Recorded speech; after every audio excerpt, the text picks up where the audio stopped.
Tereza Nogueira, mulher, mãe, mas isso tudo vocês já sabem. Sabem também que esse é um espaço de inclusão, um espaço para mulheres que desejam estar mais antenadas sobre seus direitos e também para aquelas que desejam sair da violência. Portanto, sejam todas e todos muito bem-vindos ao podcast Chama a Delegada.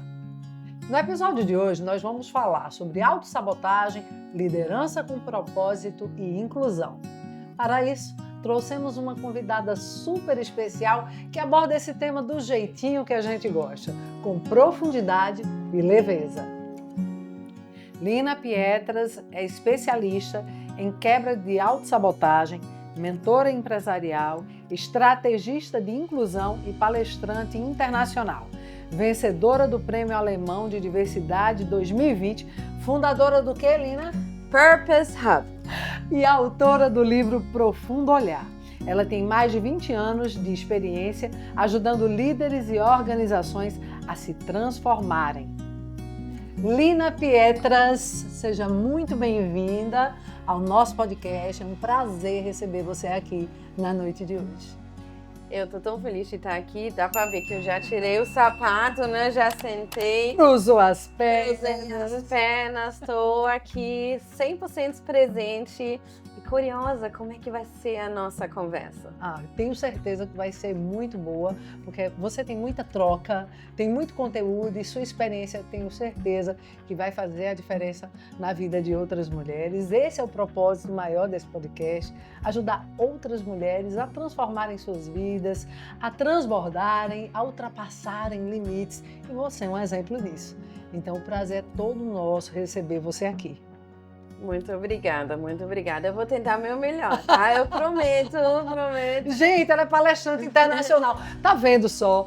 Eu sei que você é uma pessoa super humilde e tem uma cabeça ótima, uma pessoa que se permitiu sonhar e realizar sonhos. E aqui a gente também fala de sonho. Então, para começar, eu queria que você contasse pra gente, Lina, um pouco da tua trajetória. O que te levou aqui, a esse lugar, a esse momento, como escritora, como palestrante internacional? O que me levou para esse lugar é muito fácil. É a montanha-russa da vida. Então, como você já mencionou, né? Eu sou brasileira alemã brasileira, né? Resumindo, eu nasci na Alemanha, minha mãe é brasileira, é baiana, e eu vim a primeira vez ao Brasil com 15 meses de idade. E aí ficava nesse ir e volta, Indo né? Indo e voltando. E minha mãe sempre fala, baiano não nasce, baiano estreia. E aí já tá a resposta, o porquê. Eu, hoje em dia, sou palestrante, escrevi meu livro Profundo Olhar, estou pelo Brasil fazendo turnê com meu livro. E o que para mim é mais importante é falar sobre a questão como a gente se limita, como a gente se autossabota, porque eu mesma, né, desde os meus 9 anos de idade, eu tenho 4% de visão. Pois é. Então, assim, o mundo para mim, ele é um pouquinho diferenciado da pessoa que enxerga 100%. Mas, ao longo da minha jornada, nunca ninguém me falou em casa, eu acho que isso é importante, dentro de casa, nunca ninguém falou você não pode porque você não enxerga. Fantástico. E por causa disso que eu sou uma sonhadora e eu sou uma pessoa que adora pegar o sonho e tornar uma realidade. Então o que me trouxe hoje para cá é exatamente isso. Eu adoro o desafio. Suporte familiar fez toda a diferença na tua trajetória? O meu suporte familiar foi muito importante, especialmente porque os meus pais, desde o começo, dividiram os papéis do ponto de vista quais são as fortalezas dos dois. Então, a minha mãe, baiana, essência brasileira, mulher brasileira, eu acho, gente, você falou que você é mãe, né? Eu acho que a mãe brasileira é a melhor mãe. Eu falo, desejo que todo mundo tenha uma mãe brasileira. Porque a mulher brasileira tem essa garra. Eu tinha esse exemplo dentro de casa. Então, ela era a que era responsável para o meu desenvolvimento emocional, lidar também com a exclusão, né? Tanto de fora como de dentro. E o meu pai, um alemão, né? Maravilhoso também, o papel dele era correr atrás dos direitos, ir lá lutar pelos meus direitos quando eu ainda não tinha voz.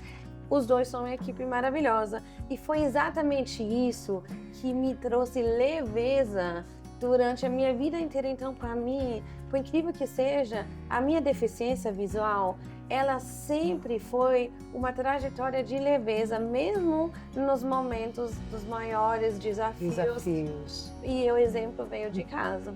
Perfeito. Que bom saber que você teve esse suporte familiar. Você usou um termo que me chama a atenção, que é o termo da exclusão, né? A gente fala tanto hoje de inclusão, e aí quando a gente pensa na exclusão, mesmo diante de uma família com tanto suporte e uma família que não te limitou, nunca te disse assim, você não pode porque você tem uma deficiência visual, sem dúvida, isso é um fator diferenciador no processo de autonomia de uma mulher, como você é, e de uma mulher que precisou se reinventar dentro dessa condição, não é, Lina? Isso foi muito importante. E eu acho que também, acrescentando, é a questão que a minha mãe, como meu pai, mas eu quero mencionar a minha mãe especialmente, ela nunca abriu mão da vida dela depois que a gente recebeu o diagnóstico. O que eu vejo é que muitas mães, né, aí só focam no filho com a deficiência. Fazem várias renúncias. Fazem várias coisas. Se dedicam exclusivamente àquela criança. E de alguma forma isso também não é bom para a mãe? Nem para a criança? Eu acho que não é bom para a mãe, mas eu não sou mãe de uma criança com deficiência. Mas eu fui uma criança com uma deficiência. E o grande presente que a minha mãe me deu, eu cresci sem culpa.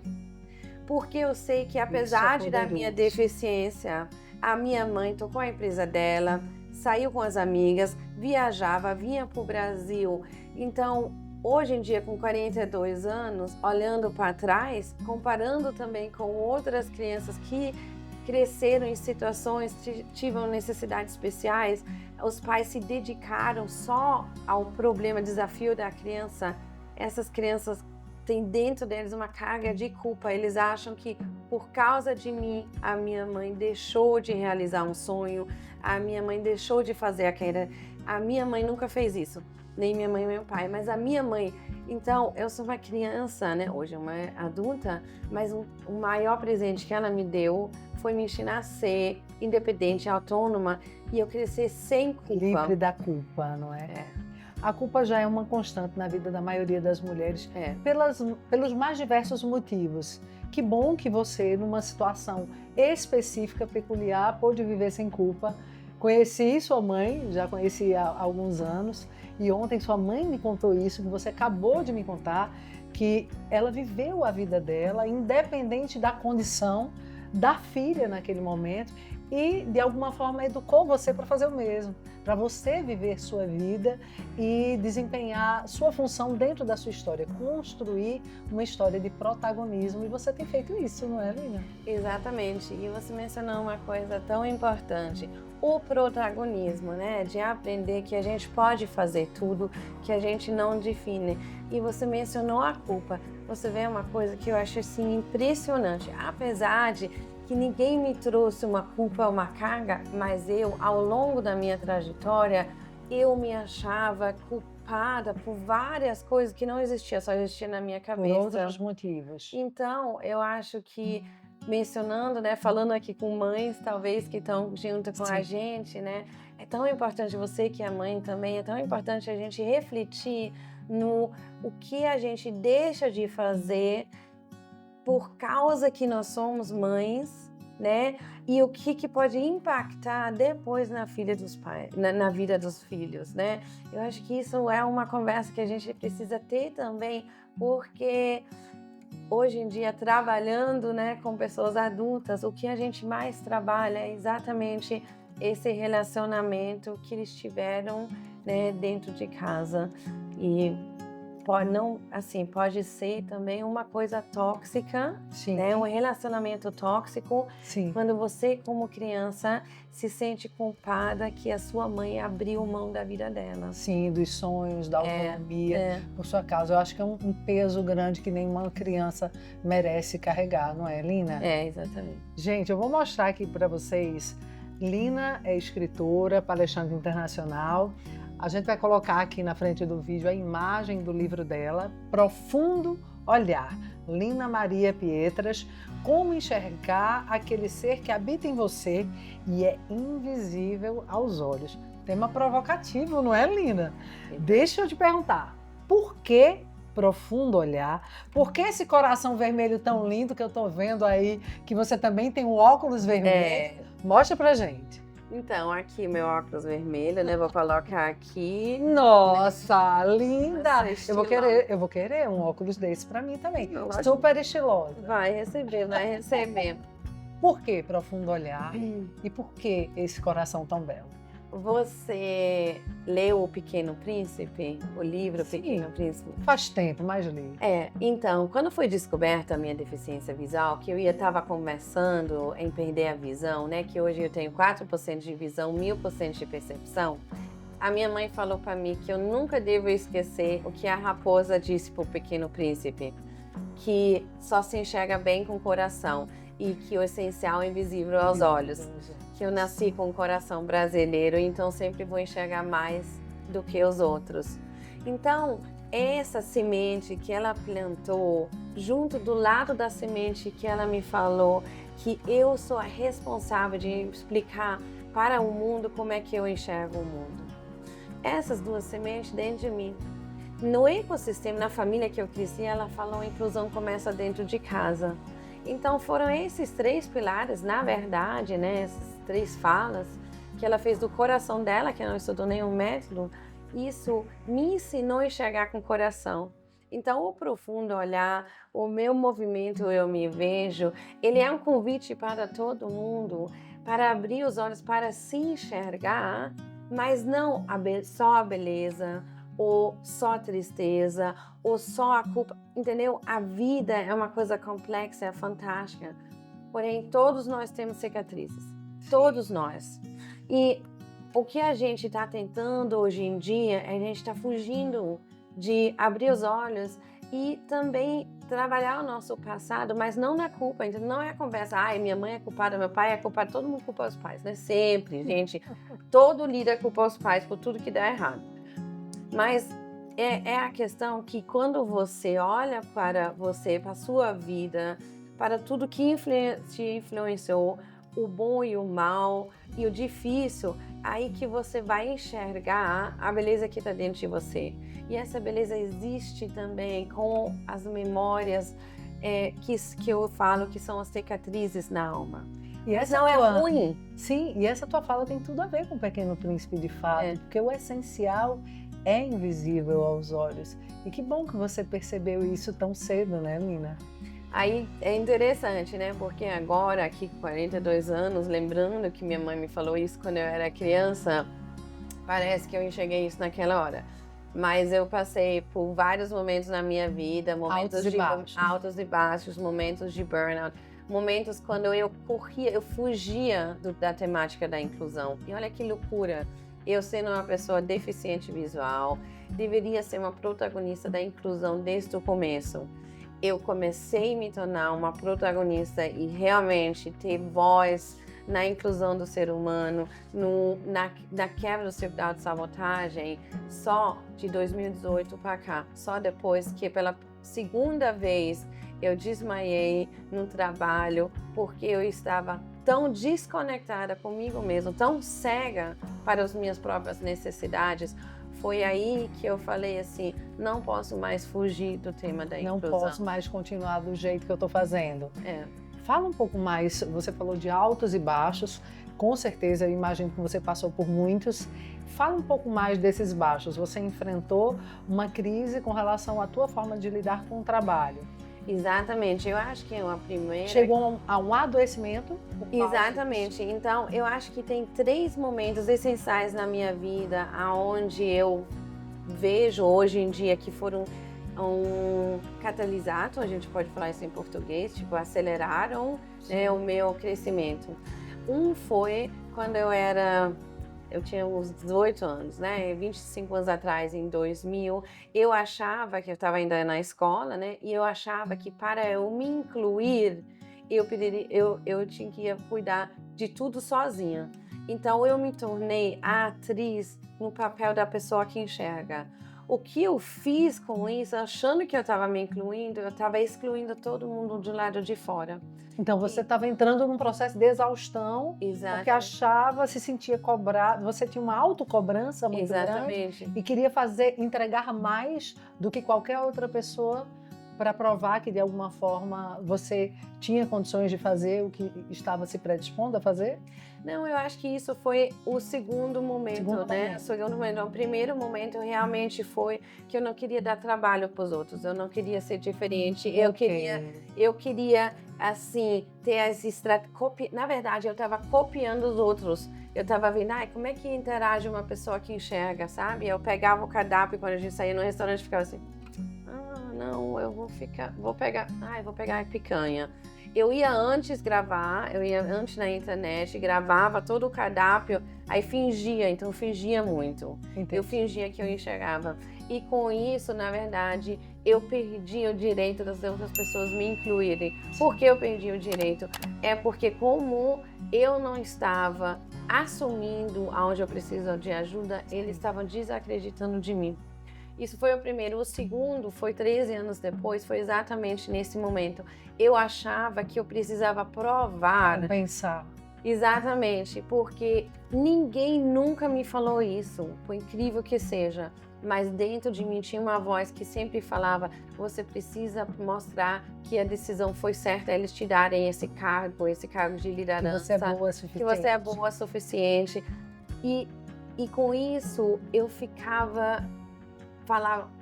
eu olhava, né, pro meu colega de trabalho, ele ou ela pegava 2 projetos e falava, eu quero 4. Então, foi uma coisa muito louca, porque eu não enxerguei o caminho. E nem enxergou seus limites. Não. Todos nós temos limites, independente da condição física, não é, Lina? Exatamente. E aí, eu desmaiei. Desmaiou no trabalho? Desmaiei no trabalho, na rua, na verdade. E aí, eu tava entregando... Foi em que ano? Isso foi em 2013. E eu entreguei um trabalho para um colega meu e na hora eu desmaiei. Eles queriam me levar para casa. Nesse caminho, eu desmaiei mais 4 vezes. Eu passei na mão de todos os psicólogos, de todos os médicos que você pode imaginar, até eu chegar numa psicóloga muito boa, contei todo o meu caso. Ela falou assim, a senhora a menina Lina, né? Você já você já escutou falar de mobbing, né? De bullying? Eu falei, mobbing, bullying? Eu não sou vítima, porque eu não sou vítima, ninguém mexe comigo, ninguém. Aí ela olhou pra mim e ela falou, não, eu tô falando que você está fazendo bullying pra você mesma, entendeu? Nossa. Aí isso foi, eu lembro, eu tava no sofá assim, sabe? Eu tava toda, eu não sou vítima. Aí ela falou assim, eu não tô falando que os outros estão fazendo mobbing pra você. Eu estou te trazendo a visão que você está fazendo o mobbing que eu chamo hoje de autossabotagem pra você mesma. Você estava se autossabotando e afastando as pessoas. E afastando as pessoas de mim. Porque eu estava sendo uma personagem que eu achava que os outros queriam enxergar, né? Que eu acho que nós mulheres ainda, independente se tem deficiência ou não, a gente faz isso muito. A gente acha que a gente é muito esperta, a gente sabe ler o pensamento dos outros, as expectativas dos outros. E a gente não sabe. Então, foi exatamente esse momento onde pela primeira vez eu entendi que a exclusão não é só uma coisa que o mundo lá fora faz. Pode também ser que você está se excluindo de você mesma, de uma parte de você. E na segunda vez, né, 2013, e aí 4 anos depois, quando eu achava que eu entendi tudo, eu explicava, eu já era mais assumida, né, uma pessoa com deficiência assumida, eu estava numa situação onde eu estava enxergando que eu estava perdendo essa conexão comigo mesmo, eu estava falando com as outras pessoas, só que eu não estava sendo escutada. Sendo bem sincera, foi pior. Eu desmaiei de novo, porque é ruim quando você está tendo voz, só que a sua voz, ela ainda não tem conteúdo, porque não adianta você gritar. E você acha que nesse momento as pessoas não estavam te escutando? Não tá. Porque tua voz carecia de conteúdo. Exatamente. Porque o que eu falava? Eu falava assim, eu não estou bem, você precisa me ajudar. eu estava perdendo muito cabelo, eu estava sem dormir, e aí o que acontece? Você entrega um trabalho pior ainda, aí você trabalha horas extras, porque aí tem esse círculo, né, das coisas. Eu estava falando para as pessoas no meu redor, ai, eu preciso ajuda, preciso ajuda, preciso ajuda. Mas, na verdade, o que aconteceu foi que eu deleguei, né? Não para delegada, né? Mas eu deleguei o meu bem-estar para os outros. E a gente não pode fazer isso. Então, de um jeito ou de outro, você caiu no excesso. Sim. Antes, na falta, e agora no excesso de entrega. Sim, exatamente. Antes você não permitia, criava barreiras para que as pessoas te ajudassem, e aí chegou num momento que você delegou demais. Exatamente. E isso, de alguma forma, sufocou. Sufocou. E as duas vezes a minha alma o meu corpo falou assim, aí eu desmaiei. E como foi para você, quando você caiu nessa consciência de si mesma, como foi para você chegar no ponto de equilíbrio? De não delegar tudo, mas também de não afastar todo mundo. Eu fiquei 4 semanas afastada do trabalho. Mas, obviamente, eu não peguei licença, eu simplesmente tirei férias, usei todas as minhas férias, que na Alemanha você pode dividir, né? Mas eu peguei todas essas 4 semanas, eu fiz a minha mochilinha no trabalho, né? Que eu ainda não tinha minha empresa, e falava para todo mundo, é a minha tradição de virada de ano, porque foi dia 14 de dezembro, eu falei, é a minha tradição de virada de ano que eu levo tudo para casa. Mentira, eu não sabia se eu ia voltar ou não. E aí eu viajei, né, com minha irmã, depois com minha mãe. E quando eu voltei, depois de 4 semanas, eu fiz um acordo comigo mesmo. Eu falei, eu nunca mais vou negociar os meus valores. Eu vou agora começar a me entender, porque só se eu me conhecer, eu me entendo, se eu crio coragem de falar, expressar o que eu quero, de trazer conteúdo para minha voz, né? Só aí que eu vou realmente conseguir entender qual é o lugar, aonde eu pertenço. Qual é o teu lugar no mundo, né? Exatamente, qual é o meu lugar no mundo. Foi nesse momento da tua vida que você transformou a sua deficiência visual numa potência, porque você fala sobre isso, né? Sim. Nesse poder para transmutar as coisas no teu livro. Foi nesse momento que você transformou numa potência? Não foi nesse momento, mas foi o começo, quando eu comecei a transformar. Porque foi aí, e olha aí, e quando eu comecei isso, eu já tinha colecionado, acho que uns 5 anos de terapia, não sei quantas horas de coaching, eu não era virgem na terapia, tá? Então eu já estava no curso avançado, né? Mas eu acho que foi a primeira vez. Terapia é vida, né? Terapia é vida, todo mundo precisa, todo mundo deve fazer, né? Eu falo assim, todo mundo, não... porque ajuda uma pessoa de fora. E eu tive muita sorte, aí eu comecei a trabalhar com um coach naquela época, que eu sei que coach é uma palavra assim complicada, mas ele foi uma pessoa muito treinada. E eu tomei a decisão, acho que isso que foi mais importante, eu tomei a decisão de realmente querer enxergar aquele ser dentro de mim que estava invisível. E foi muito doloroso. Os primeiros 6 meses foi muito doloroso. Porque você enxerga coisas dentro de vocês que não são bonitas. Você enxerga dentro de você que por 10, 20, 15 anos você estava seguindo uma narrativa que você, sendo bem sincera com você, naquele bate-papo que você tem com você mesma, que você estava se ignorando, que você estava se traindo, nossa, estava se sabotando. Você não era protagonista da sua história. Mas eu me contava a história que eu era protagonista, entendeu? Entendo. E dói. Aquele momento quando você assume que você está tendo um relacionamento tóxico com você mesmo, dói. Agora, a melhor decisão minha foi de criar coragem, enxergar isso.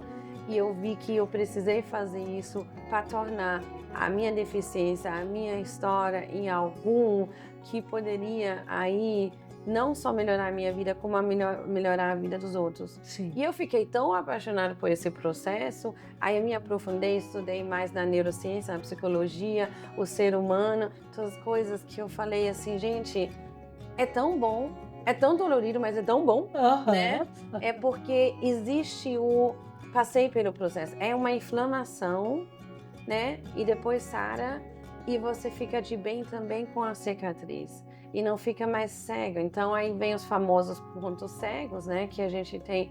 E foi aí onde eu me despertei em 2019, né, quando eu saí do processo, onde eu falei, eu quero ser protagonista da vida, eu quero ter voz, eu quero ir para os palcos, eu quero dividir a minha história atrás dos bastidores, porque o palco é lindo, o atrás dos bastidores é trabalhoso para todo mundo, e a maioria não fala isso. E eu comecei com esse trabalho em 2019, e o resultado é um profundo olhar, onde eu falei assim, tem tantas pessoas, tantos corações que eu quero atingir, eu não vou conseguir falar com todo mundo. Então, aí eu falei, então, Mas com quem você conseguir falar, já faz toda a diferença. Exatamente. E aí eu falei, com quem eu não posso falar, pelo menos eu posso falar através do meu livro, trazendo exatamente essa realidade, essa montanha-russa que todos nós passamos. Sim. E aí, que bom que você fala hoje sobre isso, tirando todo o véu da ilusão, abrindo a cortina, sem medo de expor esse lado seu que em muitos momentos você não quis ver. Exatamente. E eu acho que uma verdade que eu aprendi também durante o processo, quando eu escrevi o livro, durante o meu trabalho, os torneios, as interações, as pessoas me enxergam e falam assim, ai, que legal, então agora você não se auto-sabota mais. Não, meu filho, não é assim não, meu filho, não é todo dia, porque a gente faz isso. A gente tem os nossos gatilhos, que são essas cicatrizes. É um trabalho diário, né? É um trabalho diário, é um propósito diário. E eu quero inspirar as pessoas de falar assim, e nada é errado com isso. É nada errado que tem dias onde você é seu melhor, tem um dia que, por incrível que pareça, todo mundo que você encontra atingindo num gatilho seu, pessoa que você não conhece lá na fila do supermercado, no trânsito. E tá tudo bem. E tá tudo bem. Real, exatamente. E eu acho que se a gente começar a enxergar isso, a gente vai tirar um pouquinho da pressão. Sim. Porque a pressão que eu tô sentindo, que eu tô vendo nas pessoas, que eu mesma passei, né? De ser perfeita, né? Nós mulheres, especialmente. Sim. Não reclama, seja perfeita. É tudo fácil, tudo com leveza. Mas a gente sabe que tem uma diferença da leveza para fora, que é não, tudo bem, tudo legal. E você corre pro banheiro e chora? Sim. Isso não é leveza. Que muitas vezes isso acontece. Acontece. Não é, Lina? Lina, tem uma coisa que você diz no seu livro e eu faço questão de fazer essa pergunta para você. Como foi para você essa experiência de enxergar o mundo e as pessoas com 4% da tua visão, mas com 100% de presença? Tem momentos quando é muito assustador. Porque quando você começa a enxergar além do olhar, além da presença, você não enxerga só a beleza na pessoa, né? Sim. E eu vou ser bem sincera, quando eu comecei a trabalhar esse olhar, que foi exatamente o que a gente conversou lá depois de 2018, né?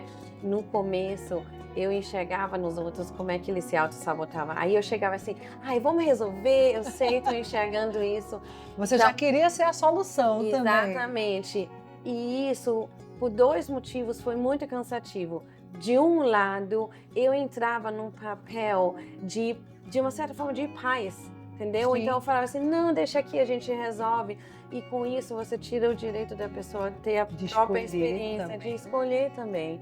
Então, eu de ter seu tempo, né? Porque você teve seu tempo. Exatamente. Então, isso foi... Eu precisei aprender de realmente aguentar, né? E de ficar quieta, estar do lado, com empatia da pessoa, né? Mas também ter o respeito pela pessoa quando ela dizer, eu ainda não estou preparada para enxergar. Você aprendeu a respeitar o tempo do outro. Exatamente. E isso, eu achava que eu já sabia fazer isso, mas demorou um bom tempo. E foi muitos momentos onde eu, na boa vontade, né, com toda a intenção de melhorar, falei assim, não, ajudar. Você não precisa repetir os meus erros, você não precisa aprenda com os meus erros. Exatamente, né, com uma boa vontade. Mas você tirando o direito, a autonomia, você tira você falou tudo agora. Você tira a autonomia da pessoa. E quando eu comecei a enxergar, né, além dos olhos, as outras pessoas, eu enxerguei esse poder, mas demorou uns 3 a 4 anos para eu aprender realmente fazer a gestão desse poder. E muitas vezes, Tereza, aí eu precisei também aprender qual é a diferença de você ficar silenciosa, né? Ou de você ficar na empatia. Porque depois que eu queria ajudar tudo, aí a próxima fase foi que eu ficava assim, Outro outra 80. exatamente, que aí também não é legal. Sim. Porque o que eu não, aí eu saí do meu poder, do meu dom de esticar a mão e falar assim, se vocês querem enxergar, eu estou aqui com vocês, isso é empatia. Então, hoje em dia, graças a Deus, e muito estudo, muita quebra-cara, eu sei fazer exatamente esse equilíbrio, né, que você mencionou. É um sentimento, na verdade, né, aonde você entra num diálogo, aonde você fala, eu estou aqui, você está preparado? Posso te dar um feedback? A gente pode ter esse diálogo, porque a gente fica passiva, a gente fica silenciosa, quando a gente está enxergando uma coisa que a pessoa não está enxergando no momento, também não é legal. Sim. Porque aí a gente e você fica também não deve ser invasiva, porque aí você ultrapassa um limite que o outro pode terminar se fechando para você. Exatamente. Eu acho que esse equilíbrio, né? E que é diferente, não tem uma regra. Cada ser humano é diferente, né? Mas com um profundo olhar, por exemplo, eu já trago assim um convite para a pessoa lá quando ela está lendo sozinha, ela tem uma amiga com quem ela pode compartilhar, ela está escutando uma história. E eu estou fazendo o meu melhor para a pessoa estar preparada de depois entrar num diálogo, não necessariamente com um profissional. Eu não escrevi o livro para vender mentoria, coisas assim.